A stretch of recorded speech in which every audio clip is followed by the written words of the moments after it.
When you think of NFL quarterback situations that veer into the territory of bizarre, absurd, or downright unbelievable, a few stories spring to mind.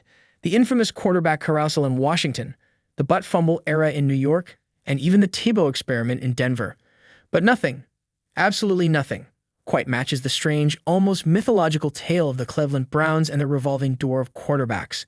To truly appreciate the weirdness, you must view the Browns' quarterback saga as more than just football. It's a Shakespearean drama, a long-running tragicomedy with new actors every season. Recently, an NFL analyst went so far as to call the Browns' quarterback situation the weirdest in NFL history. Hyperbole, maybe. But as you trace the winding, often head-scratching journey of the Browns under center, the label starts to make sense. It might even be too kind. Act I. A cursed beginning. The post-Bernie era. To understand how Cleveland fell into such disarray, you must go back to the man who last brought true hope, Bernie Kosar. Hometown hero, Pro Bowl passer, and playoff regular. Kosar was the quarterback Cleveland deserved, but since his unceremonious ouster in 1993, the franchise has never found stability again. When the Browns were reborn in 1999 after a 3-year NFL hiatus, the quarterback void was supposed to be filled by Tim Couch, the first overall pick in the draft. Couch had the arm, the moxie, and the promise. But he also had a porous offensive line, no receivers, and was injured more often than not. His tenure was a microcosm of what was to come. High expectations, low results, and a revolving door policy that would make a New York City cabbie dizzy. Act I, the list, 30-plus names, no answers. Browns fans know the list well. It's been immortalized on T-shirts, mocked on national television, and whispered like a curse in Cleveland bars. That list, the quarterbacks who started a game for the Browns since 1999, reads like a novel written by a committee of chaos agents. Just a taste. Brady Quinn, the golden boy from Notre Dame who somehow got worse the longer he sat on the bench. Johnny Manziel, a Heisman winner whose off-field escapades made headlines faster than his arm could deliver touchdowns. Brandon Weeden, drafted at 28 years old, started games by getting trapped under the American flags seriously and played like a man stuck in time. RGII, Colt McCoy, Seneca Wallace, Jake Delhomme, Derek Anderson, Charlie Fry, Ty Detmer, Spurgeon Wynn.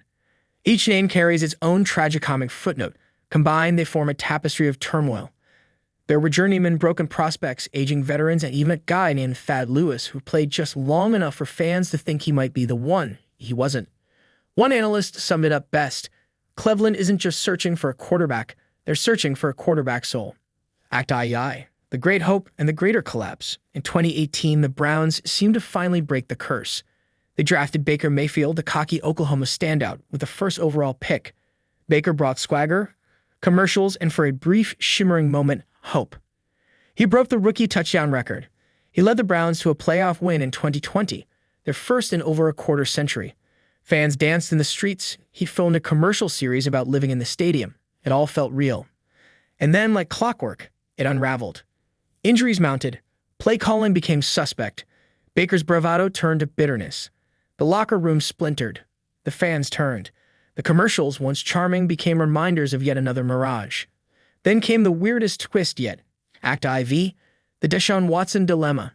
In 2022, the Browns stunned the NFL world by trading a massive package of draft picks and handing a record-breaking, fully guaranteed $230 million contract to Deshaun Watson, a talented quarterback with elite credentials, but also embroiled in a storm of legal controversies and over 20 civil lawsuits alleging sexual misconduct. The move divided the fan base, horrified segments of the national audience, and left even seasoned analysts speechless. The Browns, once mocked for their incompetence, now faced condemnation for their desperation.